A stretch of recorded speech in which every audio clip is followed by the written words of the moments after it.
Anybody ever made one choice in the heat of the moment that landed them somewhere they didn't want to be? You can have good intentions and still make the wrong choice that gets you somewhere you don't want to be. This means you can want great things but make heat of the moment choices that land you short of your goal. This is demonstrated in Luke 15. Luke 15. You don't have to go there, but I think I told you the story before. Anybody ever heard the parable of the prodigal son or the lost child? Okay. The prodigal son or the lost child is a story of a young guy who was the son of a wealthy man. The wealthy man had two sons. And one of the sons said, Dad, I'm old enough, I'm mature enough, give me my money now. You know what I'm saying? You ain't got to wait till I'm old. I can handle getting paid right now. You know what I'm saying? I'm ready to receive my share of my inheritance of your wealth. You know what I'm saying? And I'm going to be able to multiply that and live on my own because I'm mature. He had good intentions. Somebody say good intentions. He had good intentions. He wanted to be able to get his fair share of the wealth. He felt that he was mature and, okay, I'm going to go out here. I'm going to represent right. I'm going to do well. And I'm going to do good. And I'm going to be able to make it happen. However, somebody say however. Good intentions, but however, when he got the money, he decided to do like some of us would. He said, man, ain't no point in me having this money if I can't live it up and enjoy it. Anybody ever thought like that? That was the heat of the moment decision. Watch this. So I imagine he only planned to splurge a little bit, make it rain 1 or 2 times. You know what I'm saying? He probably hit the strip club or something. He probably just planned, I'm just going to go here one day, you know what I'm saying? I'm going to make it rain a little bit because I'm paid. You know what I mean? What up? One good time just to get out anybody ever said I'm going to get out my system? Just going to get it out of my system. You might have said, I'm just going to hit this cushion one time. One time. I'm going to be solid. I want to get out my system and say I've done it before. So I imagine, he was like, I'm just going to do it one time. But the results appeared good to him in that moment. He was excited about making it rain. All the girls came to his table like, oh, he making it rain over here.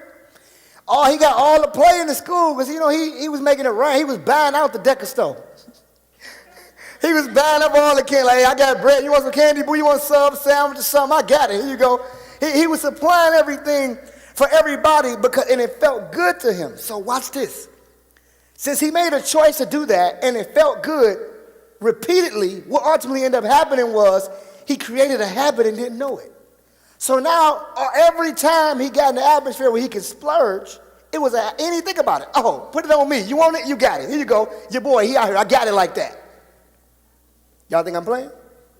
Verse 13. Can you put Luke 15, 11, verse 13 on the screen for me, please? There you go. Very good. She awesome. All right, watch. It says, and not many days after the younger son gathered all together and took his journey into the far country, and there wasted his substance, in a riotous living, which means splurging, doing whatever he wanted to do. Y'all thought I was lying.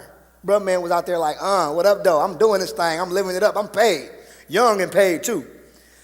But then in verse 14, go to verse 14, please, through 16.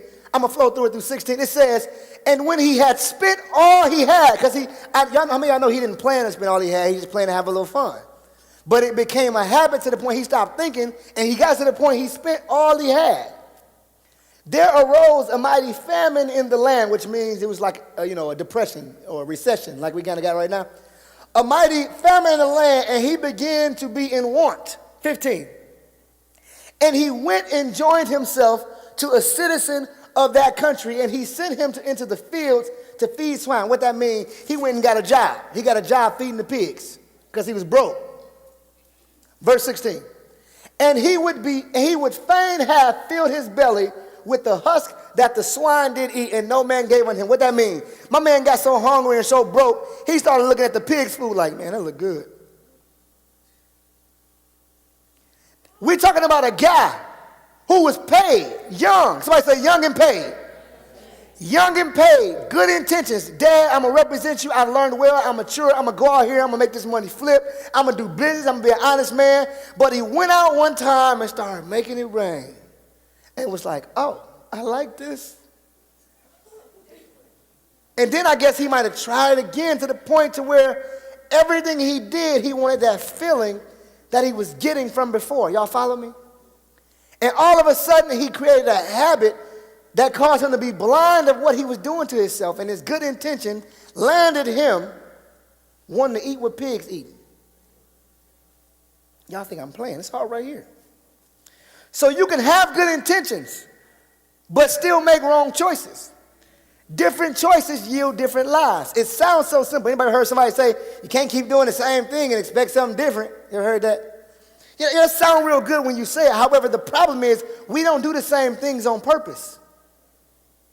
We create habits of these things, and all of a sudden we can't get out of them. Come on, y'all ought to clap your hands right there. The enemy's strength lies in his ability to control your conscious choice and how you view the results, to the point he can have you unintentionally create habits that negatively change the path of your life. I'm going to read that again, then I'm explaining it to you. The enemy or the devil's strength lies in his ability to control your conscious choice and how you view the results of your choices, to the point he can have you unintentionally create habits that negatively change the path of your life. Let me show you through this guy here. The enemy's strength in his life was his ability to make him make a conscious choice, starting with one time. Somebody say all it took was one time to start. He caused him to choose to go make it rain. And when he chose to go make it rain, the enemy adjusted how he saw making it rain and made him think it was a good result. Because if he knew it was going to land him a habit that would cause him to be broke, busted, and disgusted, and he was paid, he wouldn't have made the choice. But in the moment, it looked convenient for him. So he liked it. So since he liked it, and he did it again, he liked it, his mind was built to say, okay, we like doing this. So we're going to move this to the subconscious because it yields us a good result, and we're just going to do this from now on. Y'all follow where I'm going with this? And ultimately, he adjusted his whole direction in life, but he had good intentions when he got the money from his dad. But his choice determined his path.